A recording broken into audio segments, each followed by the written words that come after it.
Now listening to America's newest true crime comedy podcast. Death and Entertainment starts now. The following program contains scenes and language of a frank and explicit nature. Viewer discretion is advised. Live from Los Angeles. Hooah! Here we go! This is exciting, isn't it? We'll do it live. We'll do it live. Okay.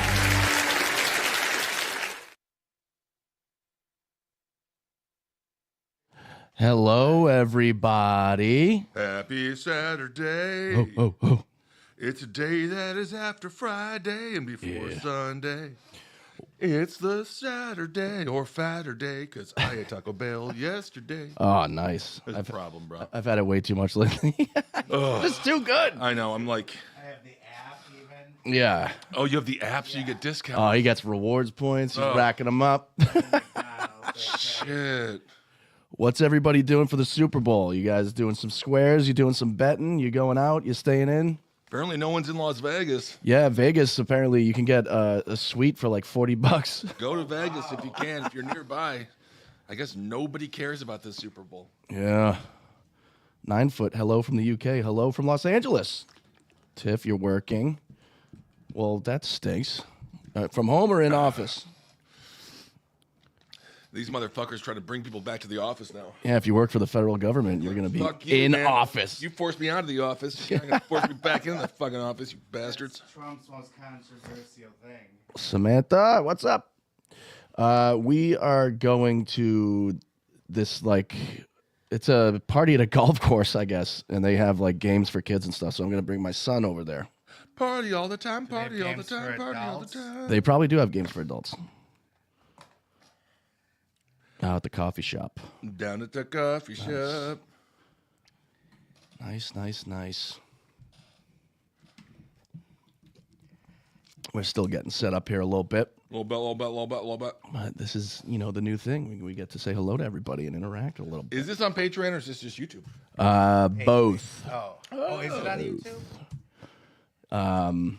Yeah, it's on. It should just be for Patreon, no? Well, we're testing it out. Okay, Bud is Patreon only, but this show I've done live to the whole people so they can see what kind of goes on. Oh, fascinating. The This fascinating behind this the may be a limited trial only for I think so. non-patrons. Yeah, Adds to the mystique and it is KJ's first Super Bowl. Yes. Wow, yeah, it is. Yeah. Dang. He's rooting for the Eagles with Daddy. EGLES. Did you see that? The Yeah. mayor of Philly. ESGLAS. Yo, you're Eagles. gonna be the mayor of Philly. You just gotta be able to spell the Eagles' name right, and then you can become governor of the whole damn state. Yeah. Let's see that. Philly mayor. But spelling is hard. Words are hard. Words are hard. I used to be so much better at it. When was the last time you picked up a pen and wrote? Oh boy, I used to have such good handwriting. It's so bad now. Yeah, mine was always horrible, but it's probably now it's probably just I don't even know. Just pictures of dicks. This is chicken scratch. But you don't think about that anymore, do you? Hey, Vanessa Adamson. Hey, Vanessa. First live stream with any content creator. What's up? What up? We're talking about David Lynch. Yes, we're entering the Lynch zone. Well, how many episodes are we going to do? 1 or 2 on this boy? I mean, probably one, but But you never know. there's a fair amount to get through. If it goes past 90 minutes, no, we basically just an hour. We'll Yeah. do 2. Well, we'll see. Yeah. Could be a 2-parter, could not be. We'll see. I think Lynch deserves 5. Do a 5-part. He does deserve. Should make it as long as the movie Dune. That was his biggest failure, he says. Dune? Yeah, that's because the studios finagled with it so much. It wasn't what he had envisioned. They wouldn't leave him alone. They won't leave him alone. I love that clip of him. People are like, do you think the scene's too long? He's like, what's going on here? We're making a movie. Why does everybody give a shit about how long a scene is? He's the best. I watched him on Instagram watching the birth of Jim Carrey through the rhinoceros's asshole. And he was like, intriguing or something. He was like, fantastic. So fucking awesome. Oh, that's right. Yeah. A bunch of the Lynch clips came up. Do this. Let me hear you all say E-L-G-L-E. E-L. E-L-G. Wow, that was really bad. Yeah. Let E-L-G-S. me hear you all say E-L-G-L-E-S. Oh, my God. Let's go Birds. Yeah, she should have just said go birds. Go Birds. Yeah, let somebody else lead that Go Birds. if you're not totally But confident. there's a lot of other bird teams. I was wondering, do they say go Birds also? No, So it's just the Eagles that get to be the Birds? I guess so. Yeah, the Falcons. What about the Cardinals? You got the Falcons, Cardinals. I guess the Cardinals are go Cards. Falcons, you're go Cons. Ravens? Ravens, go Birds. Yeah, no go birds. I think Ravens are actually probably the smartest out of all of those. Mm-hmm. So I think they could be the Barts. I didn't realize until recently they named the Ravens because Edgar Allan Poe. Oh, Yeah, makes sense. Oh, yeah, we talked about that last year. Remember we did? that's when I learned about it. Yeah. We did a whole Super Somebody Bowl told me episode. about that. That was me. That's right. Yeah. I'm the one who taught myself that. Interesting. Ray Lewis. R-V-N-A-S. Ravens. I would have loved to see the Ravens in the Super Bowl. I would have loved to see the Bills. Oh, I would have liked to see the anyone from the NFC North. Commanders. Commanders. Yep. But no. No. But we're going to be doing a live for the Patreon people that also, I assume there's a large crossover. Okay, bud. Yeah. We are doing a special tomorrow at 11 o'clock in the morning, which for me is about 5 a.m. Yeah. So we'll see how puffy my face is. No Taco Bell for me. I can't carbo load before that one. No. But, and then we'll be off Monday because Jerry's also not in town. But Shakenar, our friend, is going to be joining us. So Shake will be on. Yeah. Okay, but tomorrow at 11. So before the Super Bowl, check out Okay, Bud. And we'll have some predictions, I guess, and maybe a couple of Super Bowl stories. I don't know. Yeah. What's T Swift up to? T Swift is very mad at Blake Lively. You know, Yep. like Lively's not doing herself any favors. She said that I'm not one of your dragons. Ooh. I don't know what the fuck that means. Game of Thrones. Oh, it's Game of Thrones. Yeah. I always thought that was very no one ever made it poopy related, but I always thought of toilets. Game of toilets. Oh, Throne. Yeah. But I'm just my brain's in the gutter. My brain's in the gutter. Let's see. Also, I think attendance is down at the Super Bowl because it's in New Orleans, and that's where the terrorist attack happened. And I think security is literally inside people's assholes. Jesus. I would not want to go. Daisy's rooting for the Chiefs only because the sports camaraderie. It's the only time Missouri doesn't actively suck. Oh, well, if you're actually from there, that you Fair can enough. pass. That's a fine thing. Kyle can be a Patriots fan. He's from Massachusetts. Mm-hmm. But my biggest pet peeve is like, why are you a Patriots fan? You're from like, Ohio or something. Like, nah, I just think that's just no excuse. Yeah, one of my grade school friends was a obsessive Drew Bledsoe fan.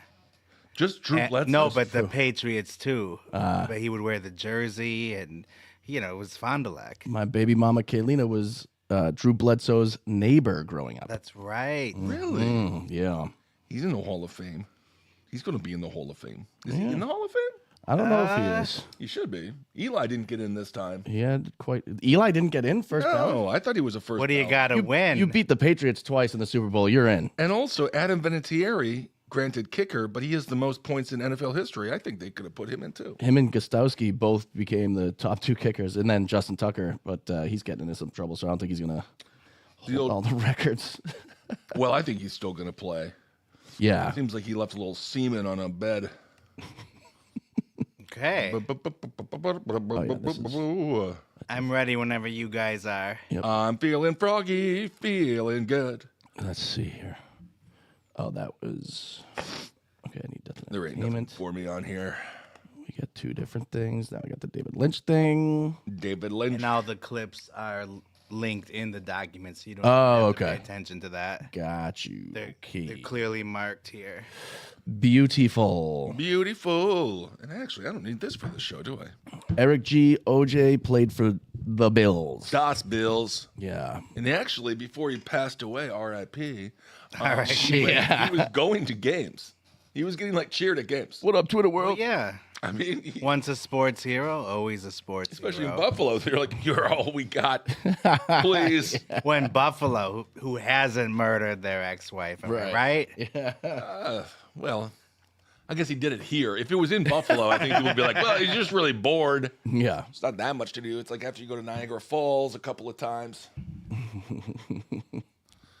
But in LA, there's so much to do. Yes. It's hard to carve out time to carve up your wife and her boyfriend. Yes. Waiter.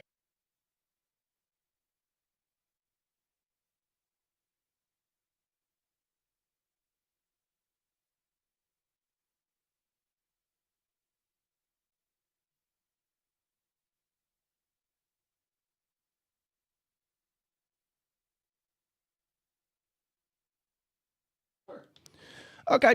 Okay, give it a Let's- try. Let's get this thing off. We'll give it a go. Give it a go. Actually, Oreo, do we have a Oreo. picture of David Lynch? No. Oh, there's so many Get great one, ones. Yeah. One of him smoking, Smoking. preferably. I was gonna say, should we have cigars for this episode? Ooh. Who's a cigarette That's guy? a little morbid, though. Yeah, because he got emphysema. Oh, is that how he died? Yeah. Oh, well, no shit. We're about to learn how deadly cigarettes are. Oh. But that's the thing. He looks like a guy that needs to smoke. Yeah. Yeah. Well, he did. Yeah, he did need it. Too much. It only kills 10% of people. Really? It's high, but yeah. 1 in 10 smokers die of smoke-related causes. That's why still a Fran high Lebowitz percentage. is still alive. Oh, dude, my uncle smoked 3 packs a day, but he was in Germany up in the mountain areas, and he died of brain cancer, nothing to do with his lungs. Wow. And he was 86. Jeez Louise. Yeah. This whole butt's out of order. There we go. Now I'm back. Nice. Now I'm back. I had the craziest dream. I could fly, but only if I was holding a magic quarter. What? Yeah. Sounds like a good children's movie. Yeah, the magical quarter. Then you lose it, and it becomes about trying to find it again. No, the funny thing is, I put it in a spot, and then they said it doesn't matter. Any quarter will do. Oh, so any quarter. You had it in you the whole time. Yeah, that was my dream. I was His like, wow. butt. Very Disney. Very Disney dream. Yeah. Getting nickel poisoning. I'll take it. I'll take it. Oreo. Give me an Oreo. Did Al Yankovic ever cover Oreo with Oreo? Oh, he should have. I don't know. Pitch it to him. I'm in a mood today. I feel I'm annoying. No. I'm annoying today. You can tell. It's a Saturday. I'm going to be annoying all day. All right, we can do that. ADD, it's kicking in. I want to scream and shout. What up, Gustav? Oh, wow. Gustav. Look at now we can start. He's go. he's from the Midwest, Oh, welcome, Gustav. doing the Lord's work, letting in the medical industry over there, Yes. Oh, very sweet. inserting tubes into people that are coughing and spitting all over them. Oh, God. Hey, can you help us out over here? Especially in the Midwest.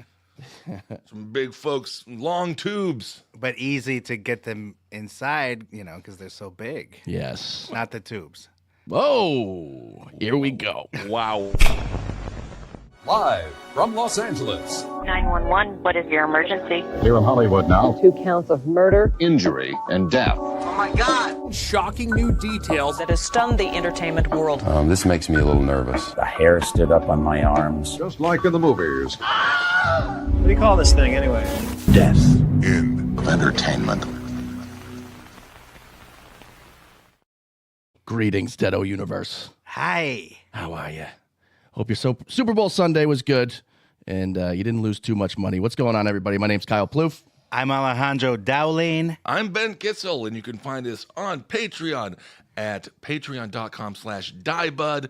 Okay, Bud, the show that I do with Kyle and Jerry Aquino, and the Die Podcast have joined forces. $10 a month. You can watch every show live. Oh, yeah. It's like a super group. Yeah, 5 shows a week. Yes, indeed. We're the traveling Wilburys.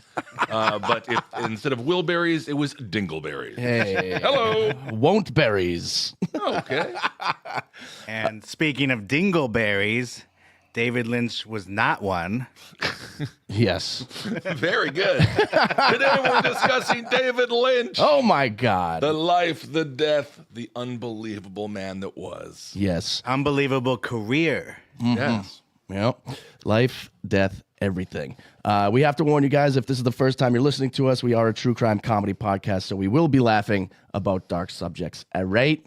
And don't take it personal. Yeah. And David Lynch, I think, would appreciate that I think he would. if we got a few chuckles in. He had a great sense of humor. I watched a YouTube clip of him watching Ace Ventura, a.k.a. Jim Carrey, getting birthed out of the hippo's asshole or the rhinoceros' Yeah. asshole. And he watches the whole clip and he's like, fantastic. He was the best. You know what's crazy is I bought the novelization of that movie when I was a kid from the Book It order. And when I got to that scene in the book, he came out of his mouth instead of the butt. What? And I was so pissed off. There's a novelization of Ace Ventura, Pet Detective 2. Yes. When Nature Calls. Oh, I have it. That's incredible. Yeah. That's actually incredible. Wow, I had no idea. See, we're learning here. But it was censored, so it was bullshit. Yes. Wow. We are here to laugh. We are here to learn.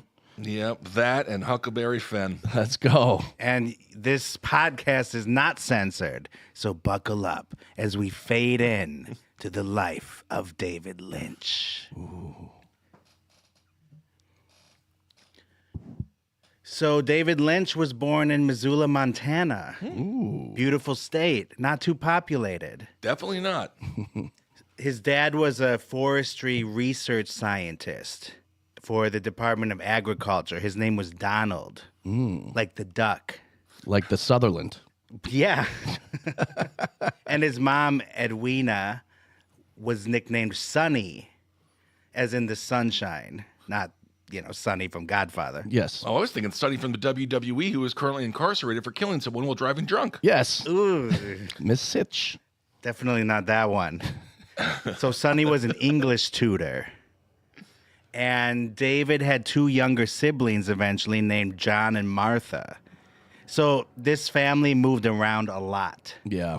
He had a transient childhood, but it was happy. Oh. At one point, let's wait for a second. Yeah. We got the plane noise. We're near Burbank Airport. Yeah. Don't give it away. It's our neighbor. It's Van Nuys Airport to you, pal. So after Montana, they moved to Sandpoint, Idaho, another rural area. And one of David Lynch's fondest memories when he was little was sitting around with his buddy Dickie Smith. Oh, good old Dickie Smith. We all had a Dickie Smith in our life. And they would sit in a mud hole that his mom dug out for them on hot days. You better not be sitting out in that mud hole with Dickie Smith. No, she wanted them to sit there. She dug it. Yeah, and then she would. Yeah, she not only did she dig it, but she also dug it. As in liked it. Yeah. And she brought them a hose and would fill it like it's a swimming pool. Ooh. I love this. Yeah, and David Lynch would just sit there and play with the mud and the clay. And this is what started his obsession with textures. Interesting. Yeah. Very tactile learning. Mm-hmm. And then they moved to Washington State in the Pacific Northwest. Ooh. And this might come up with one of his most famous creations later. Dun, dun, dun. This area. So his mom was wise to his talent, that he was a little different. So she banned coloring books. Okay. Because they were too restrictive. Oh, interesting. You got to color in the lines. Yeah, and why have lines at all? Oh. Well, that's kind of forming the image. Yeah, she took it even further. Kind of makes it so you're painting an elephant or something. Right. As opposed to just a blank page. But yeah, I get it. If he was just weird from day one. She sounds weird. Yeah, and he's like drawing pictures of like elephant testicles and devil. Creative kid. Yeah. Uh-huh. So there's a flip side to this also because he went on to hate studying in school. School just wasn't for him. He didn't like being in that box. Yeah, I could imagine he's such a creative, obviously very intelligent, and just all the monotony of the U.S. education system. He was probably bored off his ass. Yeah. Oh, could you imagine David Lynch sitting quietly in U.S. history class? Not at all. I don't think so. No way. So one of his schoolmates told him that his dad was a painter for a living. Like, that's how he got the bread for his family. Right. And this blew David's mind because he's like, wow, I want to do that. Yeah. And in his free time, he would draw pictures of machine guns, rifles, pistols. You see a theme here? Yeah. Sounds like the Kurt Cobain journal that they released after he died, which I thought was extremely distasteful. Oof. And then he started painting a lot. And one day, a moth flew onto his canvas. Oh. And it got stuck there. And instead of trying to take it off, he left it there and said, "This is brilliant. This is my moth painting." Well, Mrs. Lynch, he's either going to be a serial killer or a very successful Hollywood director. Yeah. Well, that's interesting because throughout his life, he actually was very kind to every bug. Oh. Nice. Like if you saw an ant in the house, you'd have to pick it up and take it outside. I love What about his uncle?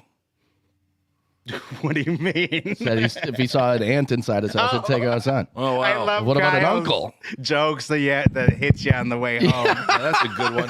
That's a real thinker. That was a good one.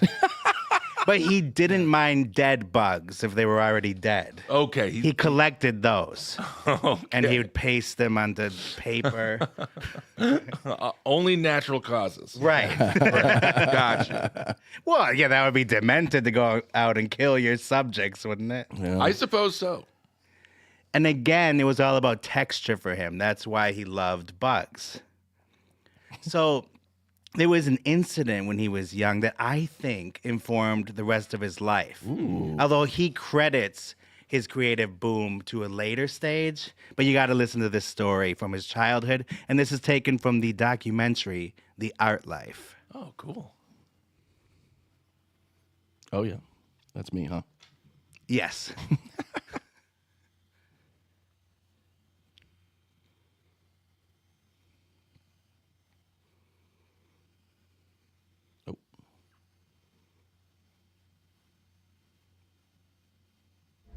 Out of the darkness comes this kind of like Okay, pause it. Strangest dream. To preface this clip a little bit, he's playing on the street at sundown, and his dad usually called him home for dinner. Okay. That day, he did not hear his dad's call, and so it just got later and later. And now, cut to this.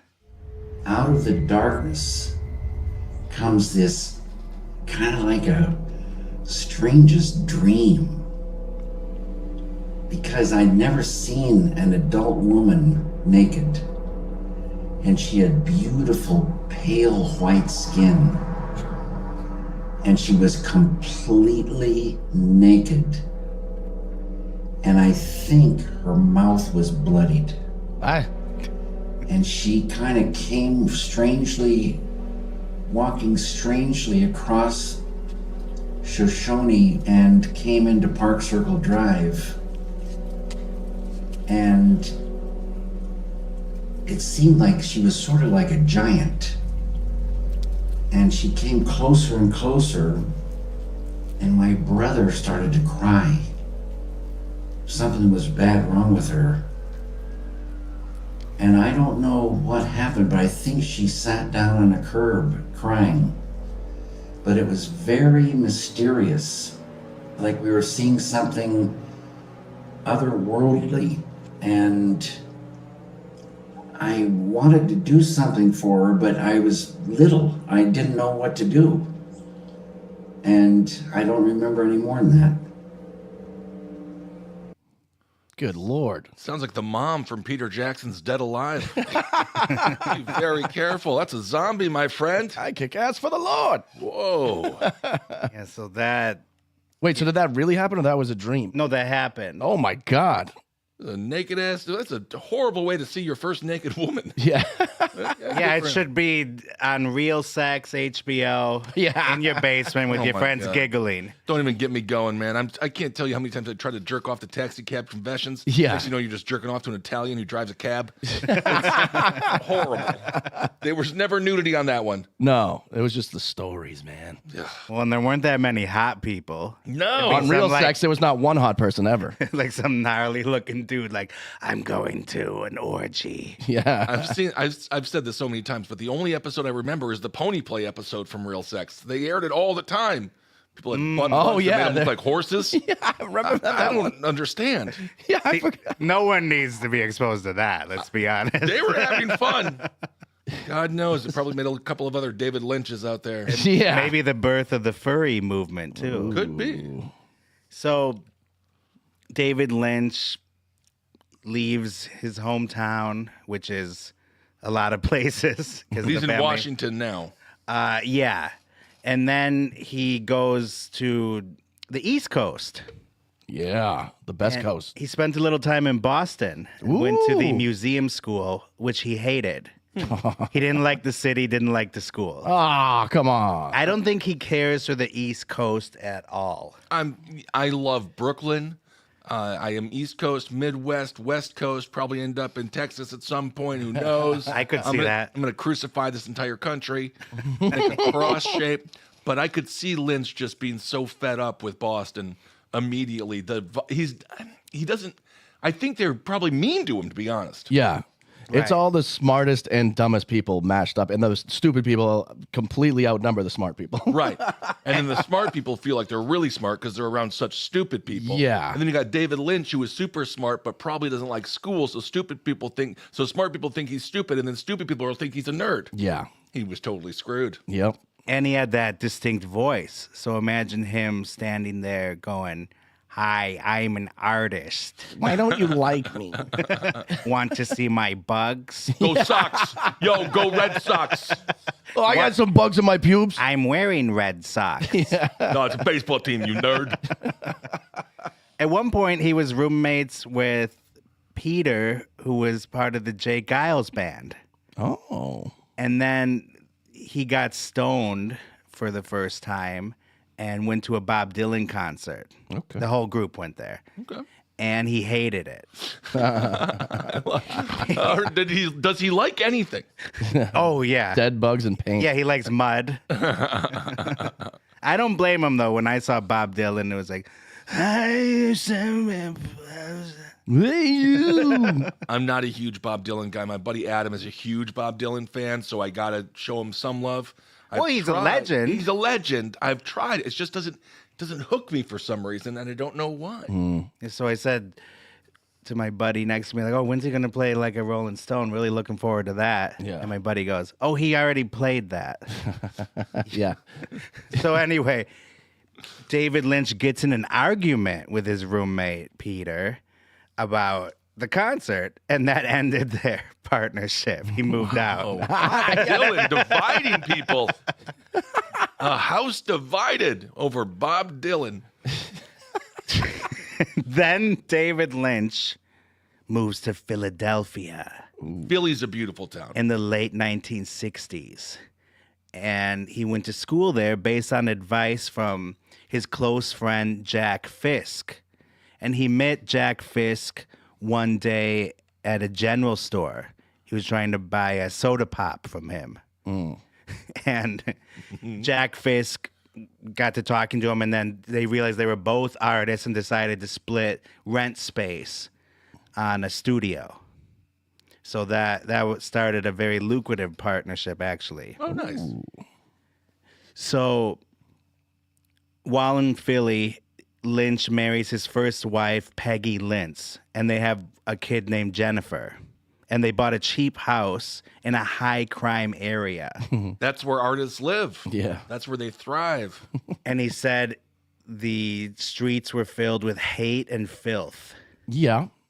That's where artists live. Yeah, Philly's like the baby of New York and Boston. Like, it has the grid that New York has, but all the same, like, historical cobblestone streets and the familiar racism that Boston has as well. Oh, that's something. Yeah, he hated it more than Boston. Wow. And he called it a mean town. He had a racist neighbor who reeked of urine, and then another one who went around squawking like a chicken. Oh, Philadelphia. It's always sunny. So, interestingly enough, this got his creative juices flowing because he was scared for his life. Yeah, this is truly where creatives become more creative. It was I lived in Williamsburg, Brooklyn for 15 years, and you could see it. The wealthier it got, the less creative it was. Yeah. When I first moved there, it was just a little grungy, and you were like, all right, we got some artists here. And then sooner than later, it was just full of rich hipster kids and no more art. Yeah, so remember, he grew up with this idyllic childhood, even though the family moved around a lot. It was happy and it does seem stable. Like, it seems like he played in mud a lot. Well, yeah. I don't know if it's idyllic. But, well, he was well taken care of, had a nice, his parents didn't beat him or anything. Right. Like, he didn't have any stories of how he was messed up because of his childhood. So this was a contrast in Philadelphia. Like, oh, wow, this is this world I didn't know existed. Right. And he started catching ideas. And this is where he said he started living the art life, as he calls it. And the art life is simply doing what you want and being creative and being an artist. Getting used to saltines every night and being a little broke, but doing what you do. Yeah, and that's exactly what he was at this time, broke. And so all the sounds of the city and the smell, all the senses. Right.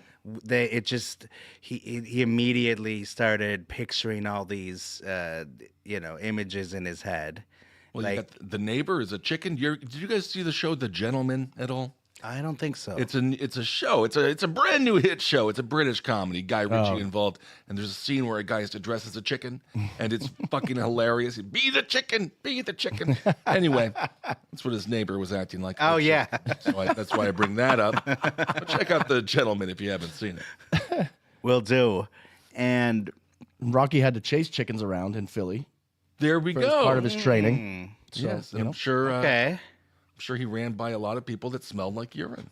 That's why he was running so fast. That's why he's trying to get up the steps to get away from the piss smell. I mean, it kind of sounds like North Hollywood a little bit. Yeah. Oh, smells of urine Currently. everywhere. Absolutely. Yeah.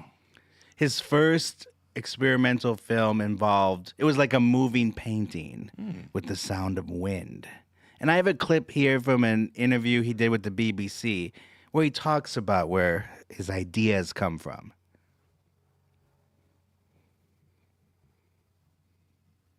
Where things come from. They can come from memories, or they could be triggered to just come to you from the ether. And if they are in the memory, if they're stored away, one day, for some reason, they're released. And it seems like a brand new idea. Or an idea comes in from the ether, And as it pops, it may be colored from something that you know. The picture that forms, sometimes reading a book, are pictures that you put together from the past, or your imagination kicks in. You can't really tell what forms those pictures. It's the words on the page and probably many internal things. I love him. I love him so much. Yeah. So he's very inspired. Yeah. And he started to take painting very seriously and actually found work printing engravings. And then he made a 16 millimeter short called The Alphabet in 1968. And that's where he decides, yeah, I'm going to keep doing this. Like, they weren't profitable, but he was getting some attention for the short films. Right. He's like, I got a future in art. This Yeah. isn't horrible, so I can do this. His dad came to visit him and saw some of his work. And then in an awkward car ride told him, you should never have kids. Don't do it to yourself. And unfortunately, Wait, yeah, did he say it like, you're too good to have kids, don't have them? Or was he like, son, you're not mentally stable? Yeah. Like, what? the second one. The second one. That's amazing. But of course, his wife Peggy was pregnant with Jennifer at the time. They're having this conversation. Too late. Too late. Couple months too late, Dan. Well, his short films garnered enough attention that eventually he got offered a grant from the American Film Institute. Awesome. And then he moved to sunny Los Angeles. Where all the dreams come true. Yeah, in 1971, and began working at the AFI Conservatory. Very nice. He describes the first time he experienced California sunshine. He said he could feel it pulling the fear out of him. Interesting. And he decided, this is home. So that's cool. That's very cool. He fell in love with L.A. And- I mean, obviously, L.A. in 1970. In 1971, he moved there. It's a very different city than it is now. It is. I think, yeah, that's wonderful. He felt invigorated by the sunshine of Los Angeles. Yeah, and he loved it till the end. He had a house not too far from us in the Hollywood Hills there. Oh, Yeah. cool. Near the Hollywood Bowl. Yeah. Very nice. So this brings us to Eraserhead, his first feature. So his dad told him not to breed before Eraserhead even came out. Yeah. That's crazy. Yeah, he just saw his weird experimental films. Like one of them is a woman, it's like an amputee, like nursing a wound. Okay. It's very unsettling. Sure. I mean, you know, that's the kind of person I want as a father. Yeah. So Lynch wrote a 21-page script for a feature-length film to be called Eraserhead, about a quiet man living in a dystopian industrial wasteland. And they give birth to a monster, and then he leaves. Oh, no, he gives birth after the deformed baby comes to be, the girlfriend splits. Oh. And so he's left to care for this baby all by himself. She's all mad she gave birth to it. Exactly. Yeah. And so this was obviously influenced by his own insecurity about fatherhood. And the setting is this industrial hellscape, which was inspired by Philadelphia. Checks you can, out. Yeah, you can see the profound influence that had on his life and career. Because after this, that, it just led to his aesthetic, filmically. And of course, Jack Nance, who we did a full episode on already, starred in Eraserhead. And there's that indelible image on the poster with his Frankenstein hair, Yeah. black and white, wide eyes. It's great. It's not a movie for everyone. But, so they filmed it at some abandoned stables in the back of the AFI production studio. Made on a $10,000 grant because the idea was maybe he'll make another Easy Rider, which was cheap and profitable. Yeah. Well, it wasn't like Easy Rider. Not at all. No. Yeah. Not at all. And weirdly enough, there's an acid trip scene in Easy Rider, but the real acid trip is Eraserhead. Yeah. And didn't they really take acid in Easy Rider? Yeah. Yeah. Holy shit. And to make ends meet while making this movie, David Lynch had a paper route, and he would deliver the Wall Street Journal to houses in the neighborhood. You imagine that, opening your front door, be like, "Thank you, David. Appreciate the paper." No problem, sir. Hey, David, watch the rose bushes. So remember Jack Fisk, his friend who he met at the general store? Yes. Well, he would end up donating all the money to finish financing the film. Wow. And he was married to a woman named Sissy Spacek. Oh, wow, of course. Yeah. David ended up divorcing his wife Peggy during the course of the production, and he began living at the stables. So this is really the art life right here. Like, he's living on the set. Oh, I see. Like, could you imagine if they did that on any other movie? Yeah. Like the Flintstones? Like, bro, are you homeless? Yeah. Sissy Spacek, Carrie, right? Mm-hmm, yeah.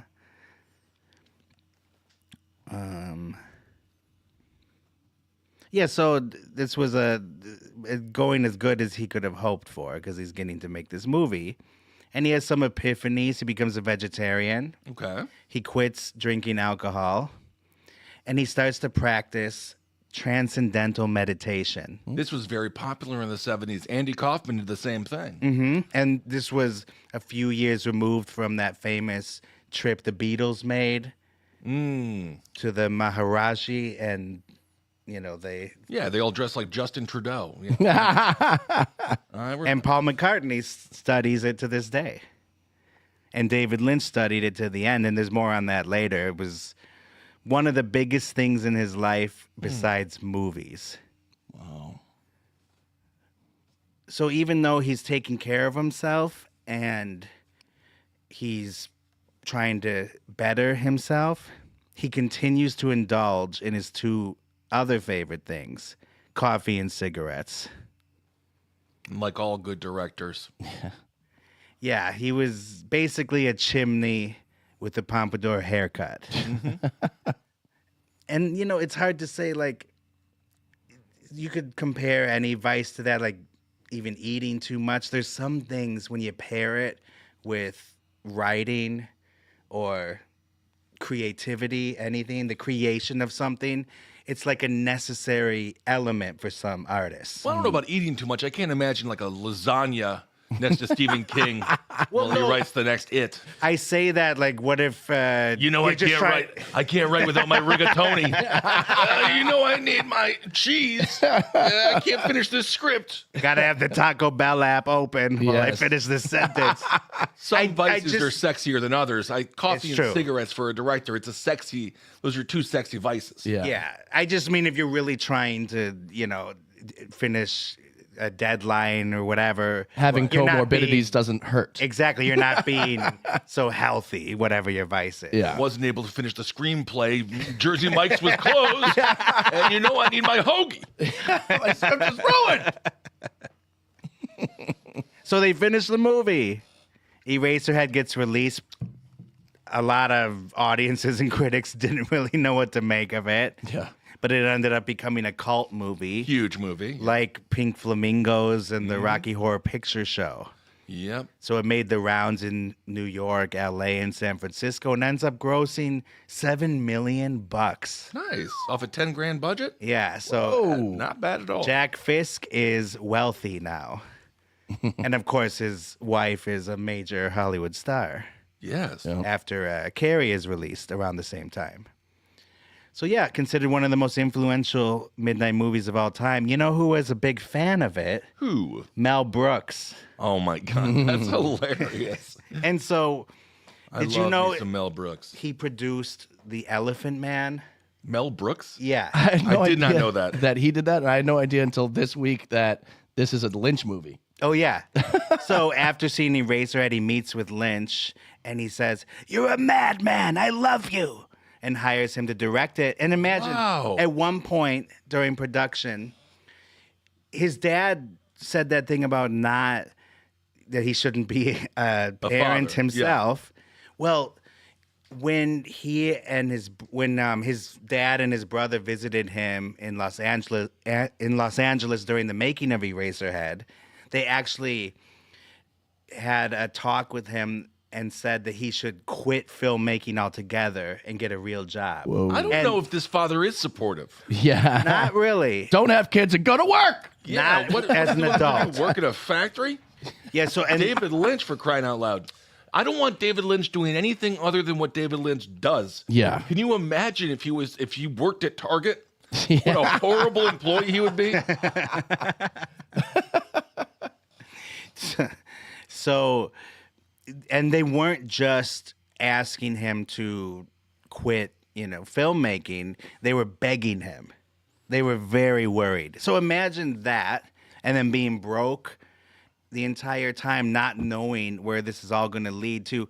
Just a few years later, in 1980, he directs The Elephant Man with Anthony Hopkins, and he gets an Oscar nomination for Best Director. Wow. And it's nominated for Best Picture. This is just a few years after making his weird midnight film. I mean, as I mentioned, Peter Jackson's Dead Alive. He went from that to Lord of the Frickin' Rings. It's so crazy. So Hollywood is bizarre, and they saw a lot of talent in David Lynch. They literally are killing people with a lawnmower. Yeah. And then he's like, oh, I'll do King Kong. One of the most epic trilogies of all time. Nuts. So Lynch is on the map. He's one of the hottest new directors in Hollywood. George Lucas asked to have a meeting with him. Wow. And so he says, I think you should direct Return of the Jedi. Oh my God, that would have been awesome. And Lynch says, no, thank you. What the nutsack on that guy. Yeah, I know. Can you imagine turning down Return of the Jedi? God, it would have been a different movie. Oh, absolutely.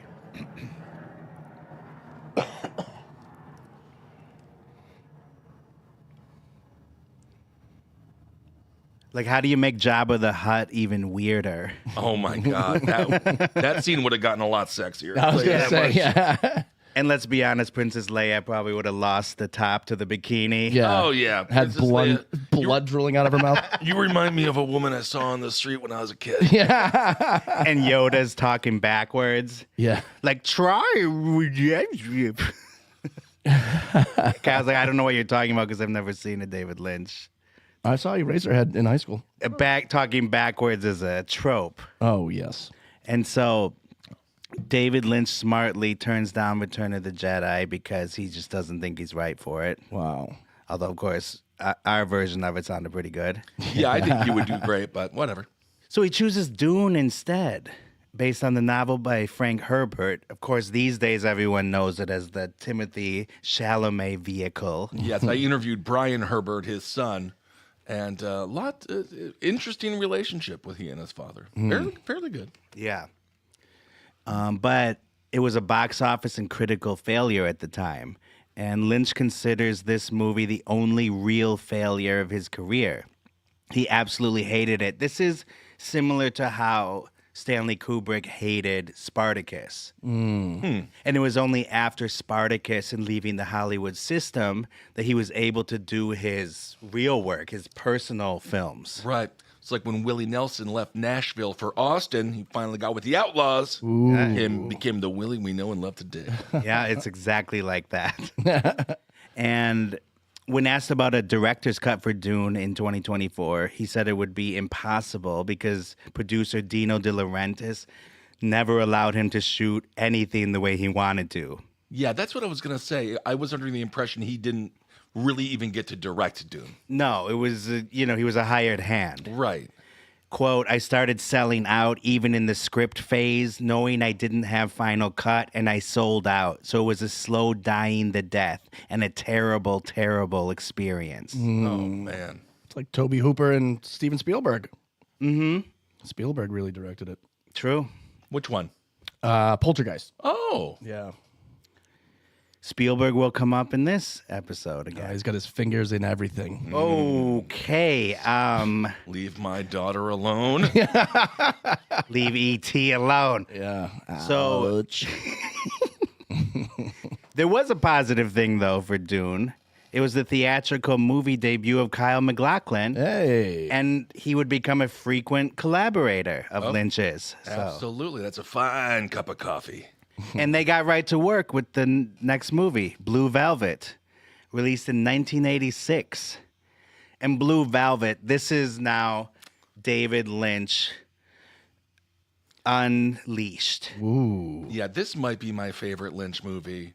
It's debatable for sure. I love this movie. Dennis Hopper is such a fantastic psycho actor. And I'm pretty sure he was also really high in this movie, right? I think he was truly huffing some gasoline. What's his line in that? Like, don't fucking look at me. Yeah. And then, of course, they gave PBR a large push as well. Right. Yeah. Because what's he trashed? Blue Ribbon. What's the one he's trashing? Like Heineken or something? I forget. Yeah, but he's really adamant it has to be Pabst Blue Ribbon. PBR. They won a blue ribbon in like 1834 before people had taste buds. Yeah.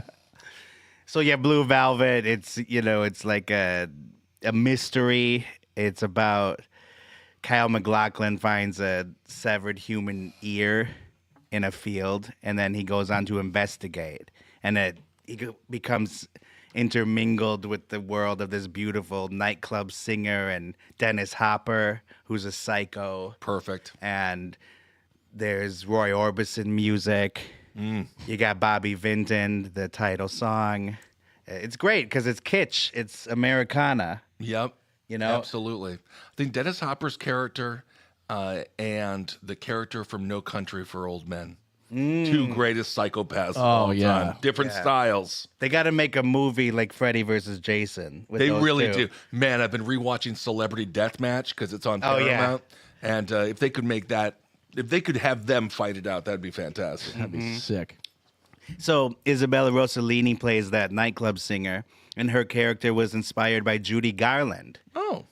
Which, if you'll recall, she starred in The Wizard of Oz, and this is David Lynch's favorite movie, hands down. Wow. It was that and It's a Wonderful Life. But The really? Wizard of Oz, Okay. there's actually a documentary I watched called Lynch Oz, and that sounds questionable. Oh, it was actually given the history of the nation. very oh God. Yeah. If you don't know the context. Yeah. There was some things that happened. Lynch/Oz. Yeah. So The Wizard of Oz pretty much made it into all of his movies post Blue Velvet. You see so many homages and similarities and just flat out references. So it's basically, he loved the idea of, turning normality on its head. Like she goes from Kansas to Oz. And Right. even the artifice of some of the characters, like some of the close-ups in The Wizard of Oz where you can see the makeup. Like he loved that, like kind of juxtaposing reality And we do pretend Wizard of Oz is like a lighthearted movie, but it's a horror film. Oh, absolutely. And it's got everything, really. It's got so many genres in it. It's comedy, it's musical, it's horror. Yeah, it's so, and so anyway, that was a big influence. Roy Orbison originally rejected Lynch's request to use the song In Dreams in the brothel scene. But then Lynch found a loophole and used it anyway. But Orbison loved the movie, so ended up doing a music video for it. So that's pretty cool. Love it. Turned him down. He did it anyway. Loved it. That's pretty much the story of David Lynch's career. Yeah. Because a lot of people see the script like, what the hell is this? Was there a specific reason he didn't want it associated with like prostitution or Well, what? it's a very violent movie. Yeah. Yeah, Roy Orbison wasn't known as like aggressive. Yeah. No. He looks like my Aunt Janet. Yeah, he really does. Well, So, Blue Velvet is considered one of the best films of the 1980s, and he got his second Oscar nomination for Best Director. now to be fair, the number one movie of the 1980s was Chopping Mall. Chopping Mall. Yeah, that's a classic. It's a classic. You ever see it? You know, It's a machine. don't remember it It's that robots that shoot lasers. They don't even chop people. I can picture the VHS cover. Yep, that's all you got to do. And then his next movie was Wild at Heart, released in 1990. And this really is the first true David Lynch movie, in my opinion, because he was able to do Blue Velvet after, Dune and work out of the studio system. But this is the first time that now everyone knows what he's capable of. Mm-hmm. So he gets to do absolutely anything he wants, and people are going to be on board for it. So, I mean, this is a weird, beautiful, exhilarating movie. And just like The Wizard of Oz, it's hilarious and it's horrifying. It's an early role from Nicolas Cage. And Laura Dern had also been in Blue Velvet. She's his lover in this. I think Natural Born Killers owes a lot to it. Oh, wow. And it's like a noir road trip movie. Yeah. And Laura Dern, her mom was actually the mom in the movie. Yes. Yeah. Yeah. Help me out here. What's her name? Shit. Diane Ladd. Yeah. And she got nominated for an Oscar for this movie. And she plays essentially the Wicked Witch character. And Wild at Heart is his most overtly Wizard of Oz referencing movie. Because literally Glinda, the Good Witch, shows up in a bubble. Like, there's so many references throughout the entire movie. Yeah. Gotcha. And in fact, let's watch a little clip from it. This is Jack Nance, who starred in Eraserhead, and you'll see one of these not so subtle references. Yeah. Oh, yeah. I remember this now. My dog barks some.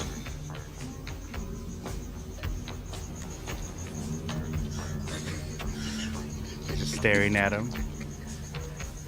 Mentally, you picture my dog, but I have not told you the type dog which I have. Perhaps you might even picture Toto from The Wizard of Oz.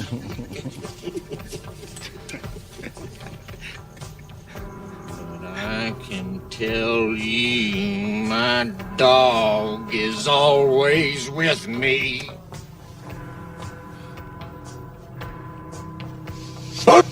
A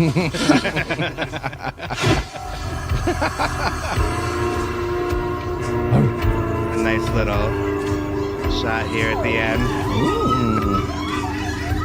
A bunch of plus-sized women dancing. Big and topless. beautiful. Yes. Yeah. Wow, I love that. Totally normal human interaction. Yeah. And hearing that clip, you might think, hey, what's the context? Well, you're thinking that when you're watching the movie as well.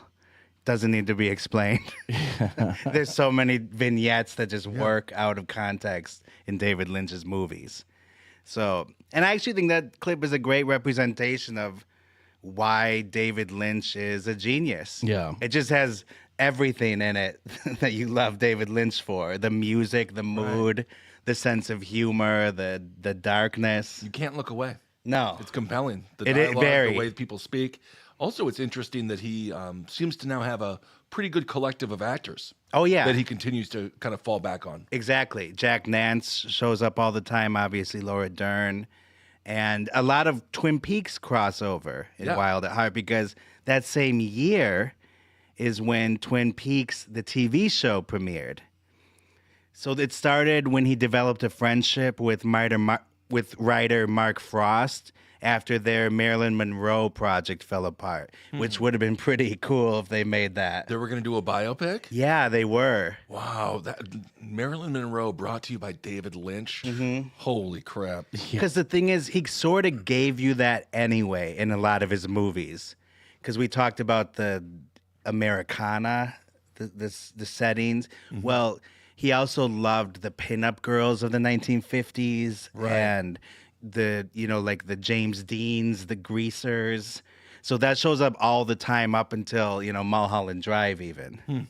So in some ways, I feel like you kind of saw that already. You can certainly picture what it might have been. Right. So his agent encouraged him to do a TV show, which you guys remember TV even back in the 90s? It was not prestige. It was not. No. Oh, no. If you were a television actor, you couldn't become a movie star. Unheard of. And if you were a movie star that all of a sudden does a TV show, it's like they're in their loser era. Yeah, you get the stink on you. Right. Yeah, and so David Lynch had to really think about this and then said, okay.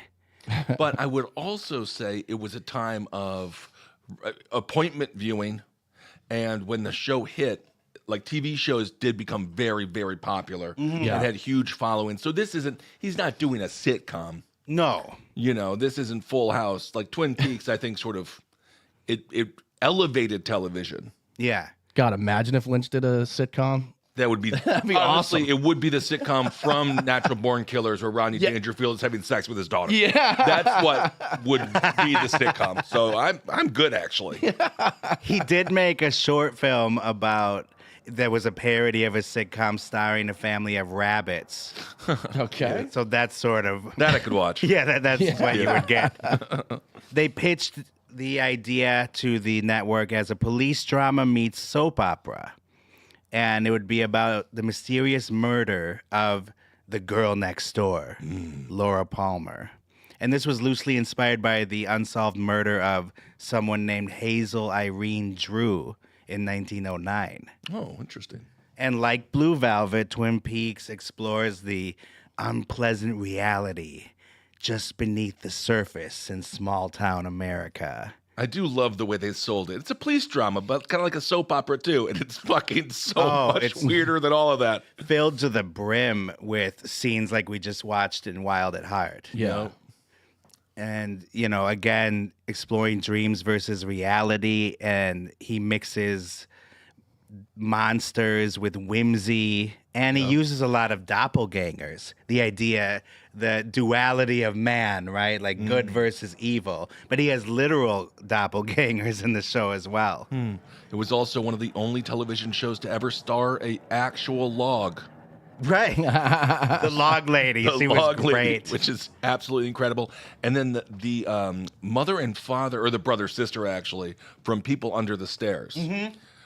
Everett McGill, I believe the actor's name. Those people scare the shit out of me to this day. She was in it too, wasn't she? Yes, I believe that she was the red-haired. Yeah. Oh, wow. Ugh. That is incredible. Oh, okay. People Under the Stairs, directed by one of Kyle's favorite directors, Wes Craven. Yeah, one of my favorite too. Underrated movie, wouldn't you say? I mean, that movie is it underrated? I thought everyone knew it was scary. Well, I don't think everyone's seen it. Oh, you gotta see it. It holds up. It's, man. Yeah. Pornhub wasn't the first ones to entertain the idea of brothers and sisters having sex with each other. S&M, fetish. Oh, my God. Yeah. That and Taxi Cab Confessions, right? Yes. Good intro in the 90s. Yeah.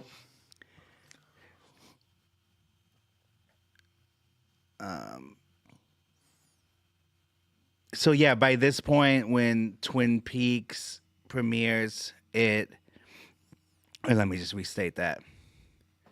So with Twin Peaks, David Lynch's persona is well defined as a filmmaker. He's an auteur, and there's even a word for it: Lynchian.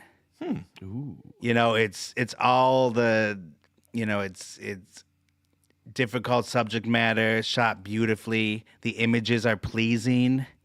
And Pauline Kael, the influential film critic, called him the first populist surrealist. Interesting. Which I think makes a lot of sense. Yeah. Which is why, on one hand, people are frustrated with his work. And on the other hand, that frustration turns to admiration. Right. For me, always, it's Twin Peaks is comforting because of the soundtrack. Oh, yeah. The soundtrack is very, peaceful. Like, the intro almost puts me to bed, but obviously I want to stay awake for the show. But I thought that was always interesting about that program because, again, it is really fucked up. Yeah. But then the soundtrack is almost like the wind. Mm-hmm. Yeah. In fact, there's literally wind sounds during some of the most important moments in the series. For example, in the Black Lodge. Oh, I love it. We're not going to get into the whole mythology and plot here, but that's a whole. I'm sure there's another podcast that covers that. You can just do an entire 10 years on Twin Peaks alone. Yes. But the Black Lodge had a black and white checkered floor with red curtains, and that was where the evil doppelganger.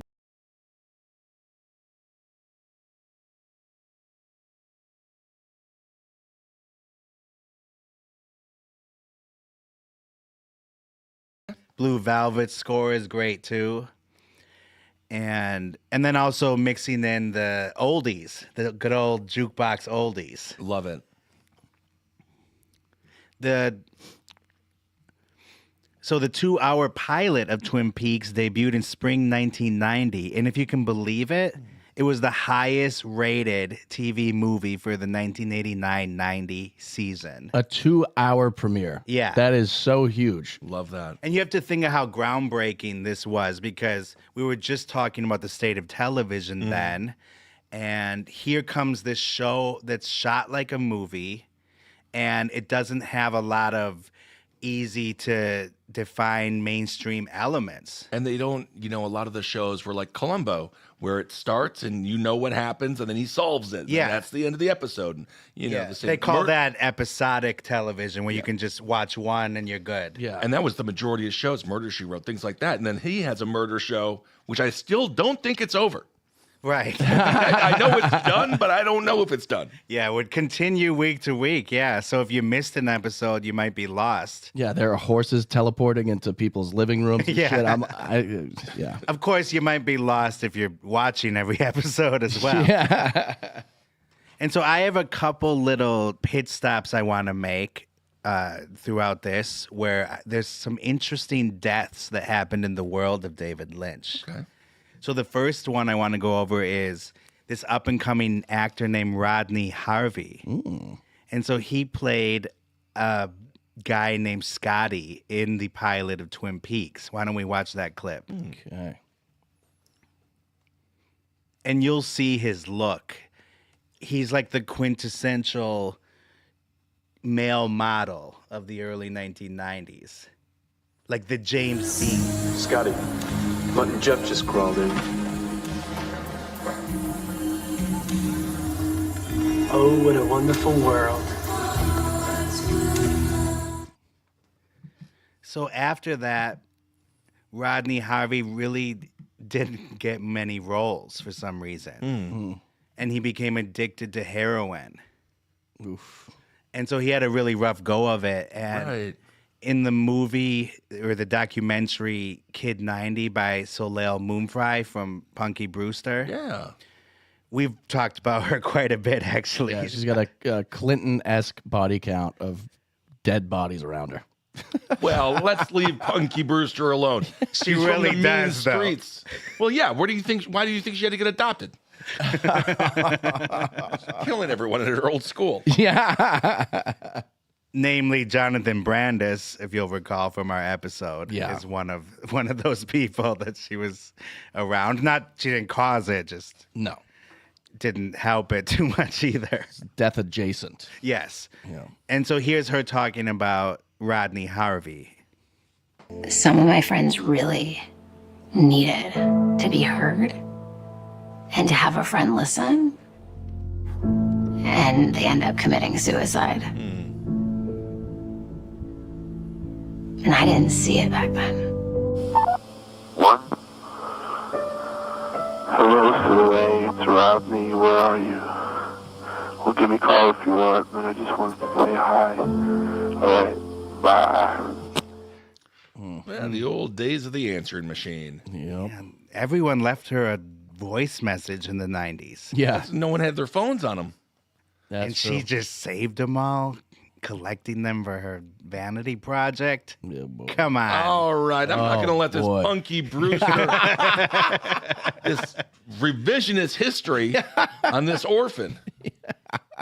So Rodney Harvey, even though he looked the part of the matinee idol, career didn't go anywhere, and he died of a heroin overdose in 1998. Oh, damn. And his I guess photos of him were used in an anti-drug commercial. As in, like, don't be like this asshole? Yeah. No. Yeah. Like, this is your face on drugs or something. I mean, he's very handsome. Yeah. So,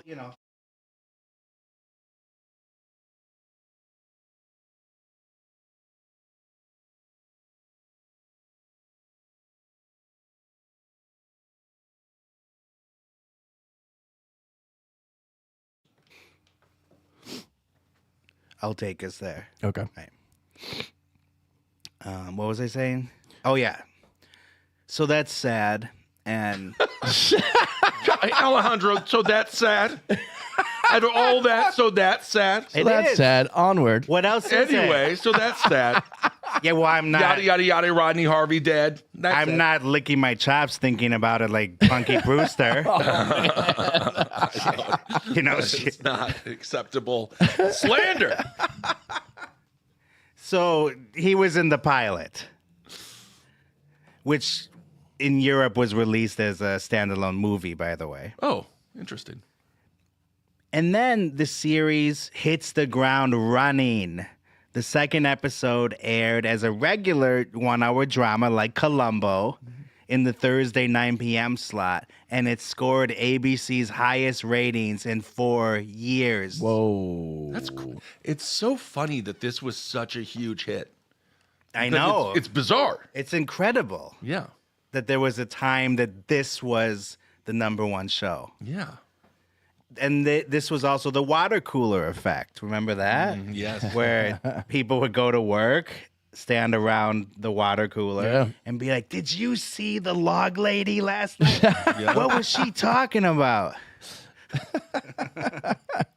The old water cooler talk.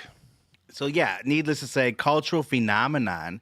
The girls from Twin Peaks were on the cover of Rolling Stone. The Simpsons parodied it. You know you've arrived when Absolutely. you got Bart Simpson joking about you. Similar hairstyles, actually. Yeah, Bart Simpson looks like Jack Nance from Eraserhead. Yeah, a little bit. Wow. We're seeing some influence there. In its first season, Twin Peaks received 14 Emmy nominations. Damn. And it won the Golden Globe for Best TV Series Drama. So what happened with season 2? Why did this show not last as long as L.A. Law? Right. Or Columbo? Law and Order. In the heat of the night. Law and Order Special Butthole Editions. That was continuing to go on. Well, that's because Laura Palmer's murder was solved midway through season 2. Ooh. And afterwards, ratings started to decline because that's what the entire show was about. And when Who it was killed solved, Laura Palmer? yeah, when it's solved, it's like, okay, let's see what's on Columbo. It's like juror number 2 telling you the twist 15 minutes into the movie, and then it just never changes. Right. We could have stopped watching at that point. Literally, once you hear that, just turn it off. Damn. And I hate to say it, but I sort of agree with, it not being as good after the mystery is solved. It was sort of aimless. Some people blame star Lara Flynn Boyle. Why? Because she was dating Kyle MacLachlan at the time. And on the show, Kyle MacLachlan's character, Agent Dale Cooper, was supposed to have a relationship with Sherilyn Fenn's character. And Lara Flynn Boyle put the kibosh on that. She was jealous.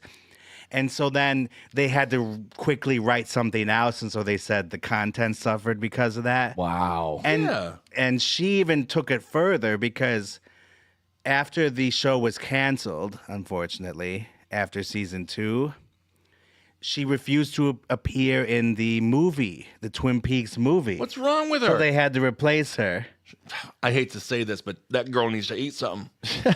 She's angry. grumpy. I think she's grumpy. She just needs to have a big old steak and just go be a part of it. Yeah, and then she refused to appear in even the new Twin Peaks, which we'll talk about later on. So she's got some bug up her ass about this. Yeah, And David Lynch is going to find it.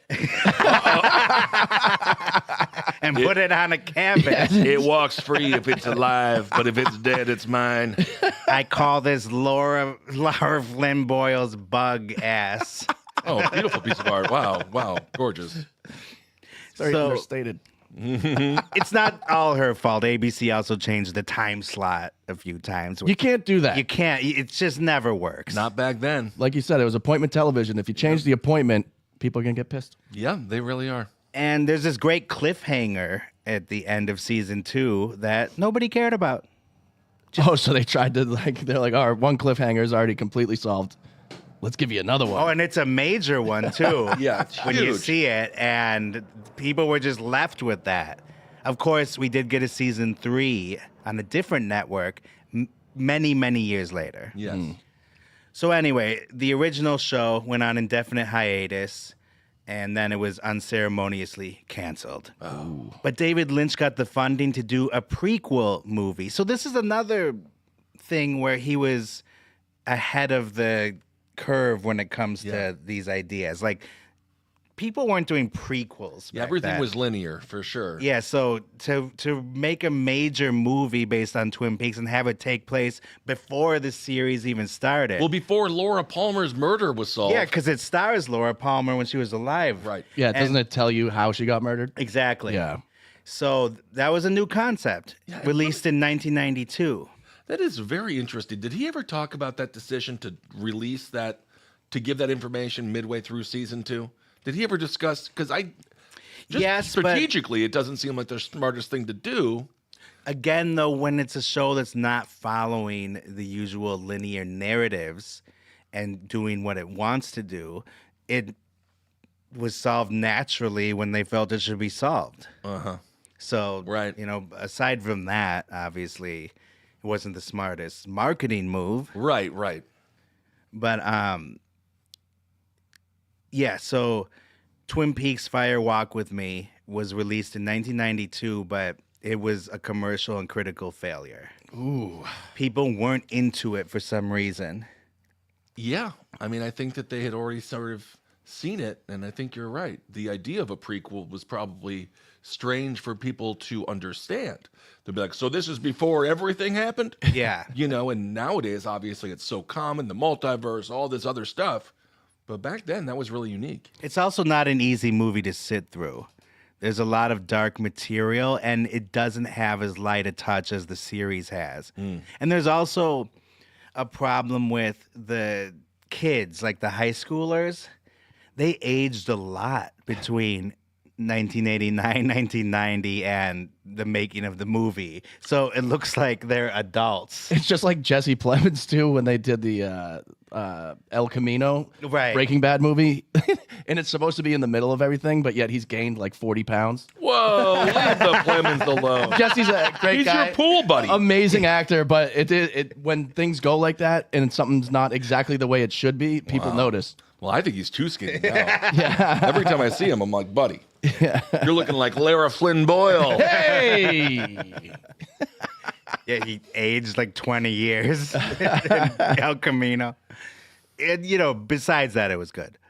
And his performance, of course. Anyway. Absolutely. I'm trying to save you so that you... Being it's fat. not awkward the next time you play pool I'm with not them. being an obesitist. Yeah, you are. You're a fattest. No, I'm saying that... They already call him Fat Damon, you asshole. Yeah. You're one See, of the I didn't say dickheads. that. You're an asshole. And it's not his fault. I blame Vince Gilligan. He should have known not to do that. And craft services. You know what you eat on those sets? A bunch of donuts. Yeah. When things aren't exactly the same, people notice. That's all I'm saying. They should have used the anti-aging technology from The Irishman. Please, God, stop using that. And maybe they had an anti-fat device, too. Yeah. No one is being fooled, being like, I think Harrison Ford's only 43. Yeah. No, you're allowed to be old. Get new people. Right. Robert De Niro's supposed to be 20 years old, lifting can't. things off the truck, and he's like, I can't do it anymore with Robert De Niro. All right, so this brings us to our second little detour with an actor named Frank Silva. And he played evil spirit Bob in the Twin Peaks series. So, yeah, he is when the bad guys look in the mirror, they see Bob. I love that. Oh, Yeah. it's so good. It's creepy. So in this clip, David Lynch talks about the origins of the character and how that came to be. Uh-huh.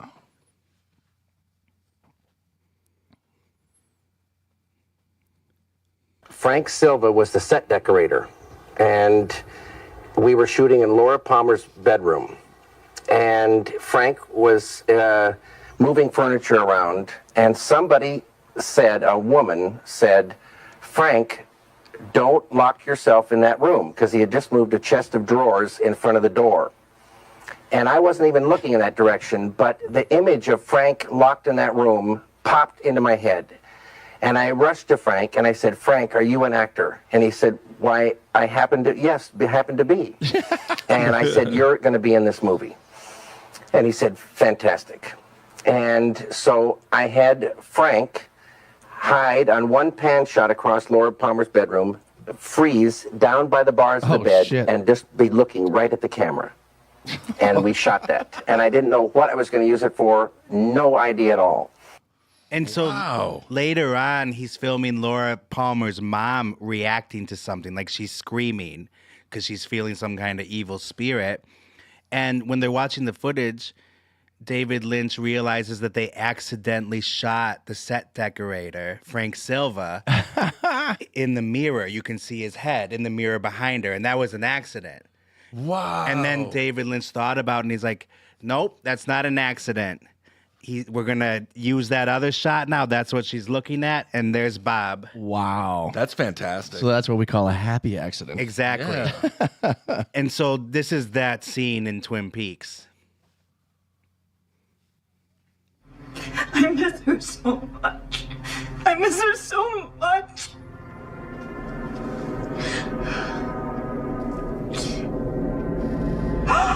Laura. Oh, Laura, my baby. Oh, Laura, my baby.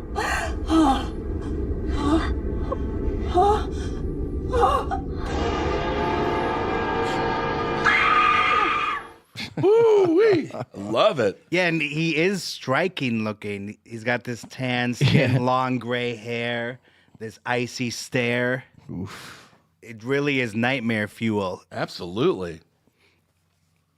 So he was also in the movie and obviously throughout the series, and this is a big deal for him. It changed his life. Absolutely huge.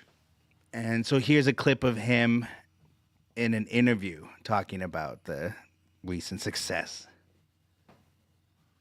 Actor Frank Silva, known as Bob to Peaks Freak, says he is already celebrated in his hometown, according to his mom. People would come up to her and go, oh yeah, I hear your son is on this TV series. And she goes, oh yeah, he's the killer and he just killed somebody the other day. And I was just really proud. Proud too is David Lynch, who did indeed stop shooting to celebrate the birthdays of his two primetime spirits and the fact that the show is back on primetime Thursday nights come the end of March. But we know how that ended. And unfortunately, Frank Silva did not have a good ending either. Oh, no. What happened to him? Well, he loved the Twin Peaks fandom, and the fandom was huge. There was a magazine that was published at the time called Wrapped in Plastic. Jeez. And it was widely distributed, all about the world of Twin Peaks. Wow. And there were fan conventions. That's great, just for Twin Peaks. Just for Twin Peaks. Yeah, Comic-Cons weren't around yet. No, so this is another new idea. Wow. And so, yeah, he would go to all of them, sit on the panel, and, loved being involved. Yeah. And then he eventually just fell off the map. And his roles dried up, his work dried up. And he was also suffering from HIV. Oh, that sucks. And that started to take a toll. And a couple years later, he was borderline homeless. Ugh. Damn. And then HIV progressed into full-blown AIDS. And he went to live with his mom, which it's very sad when you hear that clip that she was so proud of him. Yeah. Yeah. And he died at her house in 1995. Okay. God. Yeah.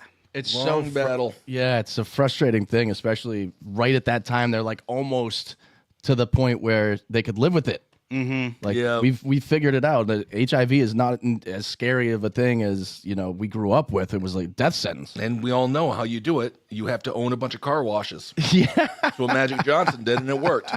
So that's the secret sauce. Yeah, my brother-in-law, my bro's husband, he lost so many people to AIDS. Yeah, and HIV. So that is just very sad, devastating. Yeah, and that brings us to our next chapter called Find Out Next Week. Oh. Whoa, it's a cliffhanger. Hey, Oh we haven't my solved the mystery yet, so people will be back next solved week. the mystery. Just getting through Twin Peaks. David Lynch, what a story. Yeah, there's still a lot more to go over, which I you love it. will not want to miss. Ooh, There's a lot of great clips coming up, and Is there a highway that might be lost? oh yeah, Oh, nice. Nice. and there's You're gonna want to find that. and there's a certain man who was accused of murdering his wife from that movie. Oh. Who was also a previous episode. Oh. It rhymes with cake. Ooh. Blobbert cake. Blobbert cake. Oh, who could that be? Okay, so anything else before we bid adieu until next week, guys? Not much. Go to patreon.com/diebud. Okay, bud. Monday through Thursday. You can watch that live on the Patreon. Super excited to be joining forces with you boys. Oh, yeah. Let's see. If you want to email Okay Bud, you could also if you want to talk about something that we're talking about here on Die, go to okbudpod@gmail.com. Yes. Currently, we are accepting recipes and pictures of dogs and cats. Yeah. And now anything you want to say about David Lynch. Yeah. I think that's about it. Shannon, luckily, she just posted in the chat here that she had a family member diagnosed with HIV in '94, and he's still alive. Woo! Wow. Thank goodness. That Yes. is awesome. Yes, indeed.